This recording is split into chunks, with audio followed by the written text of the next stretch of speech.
Paz e bem, sou Paulo da Costa Paiva, leigo, professo da Ordem Franciscana Secular e também idealizador da mídia digital Partilha Franciscana. Hoje vamos dar continuidade à apresentação da regra atual, a regra franciscana secular. No vídeo anterior foi falado sobre o capítulo 1, que é a apresentação da regra, aliás, da ordem franciscana secular, né? Todo o seu contexto, do geral, da grande família, que abrange as três ordens, a ordem primeira, que é a ordem dos frades menores, a ordem segunda, que é a ordem das clarissas, e a ordem terceira, que é a secular. Hoje vamos dar início, provavelmente não vamos concluir hoje, vamos passo a passo apresentar o capítulo 2, que é a forma de vida. Começa assim: a regra e a vida dos franciscanos secular é esta: observar o Evangelho de nosso Senhor Jesus Cristo segundo o exemplo de São Francisco de Assis, que fez do Cristo o inspirador e o centro de sua vida com Deus e com os homens. Observar o Evangelho de nosso Senhor Jesus Cristo. Não tem como você ser um franciscano secular, sem ter essa intimidade com a palavra, sem ter a intimidade com a boa nova, com o Evangelho de Jesus Cristo. Porque foi da boa nova, do Evangelho, que surgiu toda a mística franciscana. Foi essa experiência com o Evangelho que fez Francisco se converter. Foi através da experiência com o Evangelho que surgiu o franciscanismo, foi através dessa mística do franciscanismo que a igreja passou por uma reforma. Uma reforma sem revolta, uma reforma sem divisão, uma reforma segundo as vontades de Deus. Quando Jesus Cristo fala a Francisco: Francisco, vai, reconstrói a minha igreja. Francisco, obediente a Cristo, a Santa Sé, a seus pastores, fez uma atualização na igreja, uma atualização necessária, porque estava se perdendo muito de sua essência. Então o franciscanismo naquela época fez uma mudança histórica. Então a gente também, e a mudança histórica que se frutifica até hoje, né? E somos convidados a ter essa intimidade com a boa nova, com o Evangelho. Então todo franciscano secular que se preze tem que ter essa intimidade com a palavra, observar o Evangelho, né? Cristo, dom de amor do Pai, é o caminho para Ele, é a verdade no qual o Espírito Santo nos introduz, é a vida que Ele veio dar em superabundância, né? O franciscano secular se empenha sobretudo na leitura assídua do Evangelho, passando do Evangelho à vida e da vida ao Evangelho. Não é somente ler o Evangelho e guardar para si, é vivenciar esse Evangelho, onde a gente tem a oportunidade de vivenciar esse Evangelho na grande escola da vida, no grande laboratório da vida, que é o dia a dia, é o cotidiano, é na rua, é na família, é no trabalho, é aonde for. A gente tem a oportunidade de vivenciar esse Evangelho. É aí que a gente vai saber até que ponto a gente é hipócrita, até que ponto a gente é demagogo, ou somos verdadeiramente filhos de Deus, somos verdadeiramente cristãos. Porque Deus nos dá a oportunidade de experimentá-lo através do próximo, né? Através de um próximo que às vezes não é uma pessoa tão agradável, é uma pessoa que se torna um grande desafio para nós, né? Diante de suas misérias, diante de suas limitações. Mas ali devemos ver o Cristo, por mais difícil que seja. Como Francisco enxergou o Cristo no leproso, a gente deve enxergar no próximo, né? Às vezes o próximo tem carências, necessidades urgentes que comprometem a sua dignidade, né? Então a gente tem que, na medida do possível, dentro das nossas limitações, ajudá-lo de alguma forma. Às vezes até o acolhimento ajuda a curar, aliviar suas feridas. Ponto 5. Os franciscanos seculares, portanto, procurem a pessoa vivente, operante do Cristo, nos irmãos, na Sagrada Escritura, na Igreja e nas ações litúrgicas.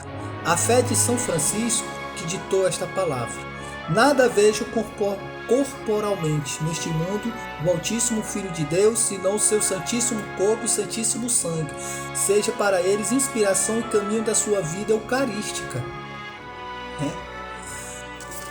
Francisco era uma pessoa muito atuante dentro da igreja e somos convidados também a vivenciar todo o momento litúrgico da igreja e trazer essa liturgia, essa vivência litúrgica para o dia a dia, na nossa vivência com o próximo, aonde a gente tem que, assim da mesma forma que tem aquele amor, aquela adoração ao corpo de Cristo, ao sangue de Cristo, devemos enxergar essa presença no próximo.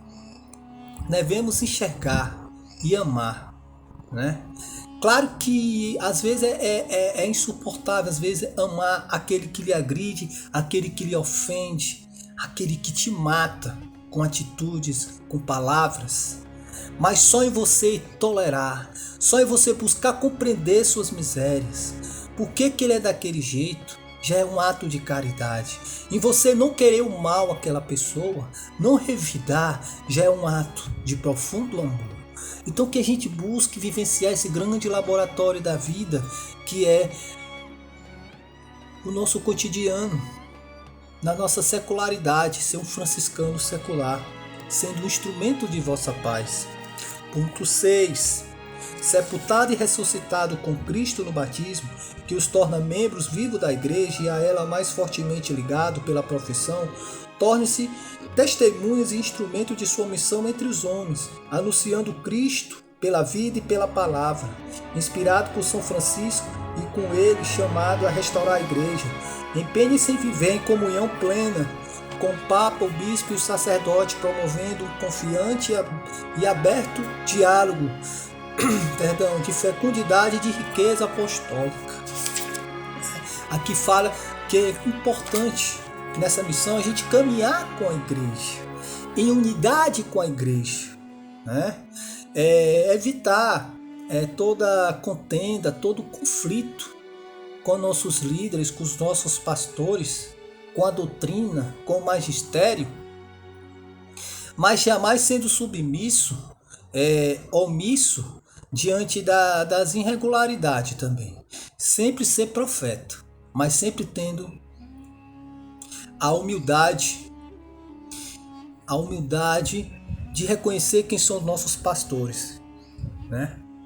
Que a gente caminhe com eles em direção ao próximo, num único objetivo, na redenção de toda a humanidade, sendo luz para o mundo e sal para a terra, na unidade, no respeito mútuo, como uma grande família fraterna, onde todos busquem sentar junto com Cristo, comemorar junto com Ele, festejar junto com Ele a Santa Ceia, assim como numa grande família, onde todos sentam com os que querem bem, conversam, partilham alegrias e dores, as superações.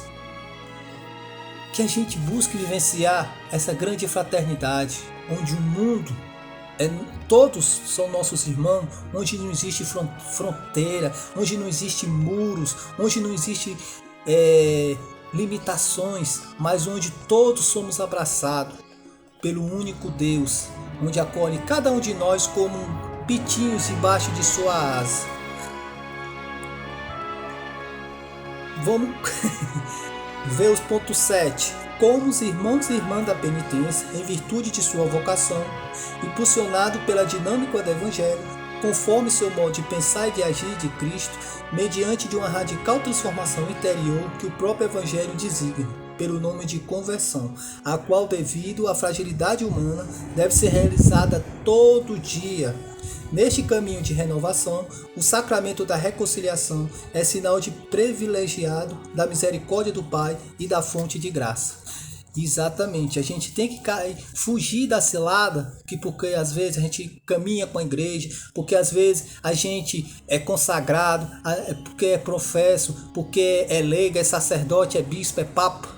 Não estamos passíveis de erro, de pecado, somos humanos, temos limitações que a gente tem que buscar dia por dia se superar. A conversão é diária, mas a conversão só acontece através de uma interiorização. Saiu. Isso só é possível a gente reconhecendo nossas misérias, deixar cair por terra as máscaras, ver as nossas fragilidades e buscar se superar. E a conversa com o sacerdote, através do sacramento, é fundamental para a gente poder desabafar, escutar bons conselhos e ter aquele propósito. Assim como uma grande casa que precisa de uma reforma, é o nosso corpo, que é o santuário de Deus. A gente procura diariamente aperfeiçoar e melhorar esse templo para se tornar verdadeiramente digno da morada de Cristo. Então, hoje encerra, mas vamos dar continuidade ao capítulo 2 no próximo encontro. Paz e bem.